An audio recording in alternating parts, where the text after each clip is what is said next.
الشباب ياخوا الرولا، المقابله اللي في شو اسمه وقتها مع سي غازي الغرايلي. سي غازي الغرايلي في سقف قبل باسبوع واللي بواحد لعبنا مقابله هنا في تونس مع النادي الافريقي وخسرناها، وكنت مش موافق على الخساره اللي صارت لان انا عندي 100% وقتها اللي يكونوا الماتش تريكي. ثم اخوان من نادي رياضي الصفاقسي اللي اعطوا الماتش، هذا ثابت 100% فيما يخص. ما تعرف وقتها كان بن حسن الطرابلسي هو رئيس النادي الافريقي، بحيث كيف رجعنا للصفاقس كان عندنا وقتها الاسبيرونس وليتوال، ما نعرفوش شكون اللي باش يربح باش ياخذ البطوله.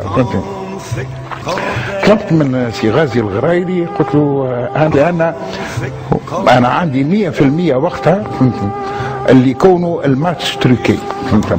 ثم اخوان من نادي رياضي الصفاقسي اللي اعطوا الماتش، هذا ثابت 100% فيما يخص. ما تعرف وقتها كان بن حسن الطرابلسي هو رئيس النادي الافريقي، بحيث كيف رجعنا للصفاقس كان عندنا وقتها الكونديسيون نتاعو اللي هو قاعد عايشه في السجن. واضح. الماتشوات المبيوعه تحدثت عليهم في الليليمون والنتائج التركيه حقيقه اقريت بها في التقرير، علاش ما حكيتش عليها في وقتها؟ حكيت عليها ومشيت وخدمت استقالتي للولي. قلت له في اطار ضيق حكيت عليها مع المسؤولين. لا وكلمت مع سي مصطفى خماخم وقتها مع واحد سي مصطفى خماخم وسي الفيس بريزيدون والانتوراج نتاعي. قلت لهم راني انا مقدم استقالتي سبب كذا كذا كذا كذا كذا. نعرف واحد خاطر صارت مرتين، ثاني مره صارت في الفولي.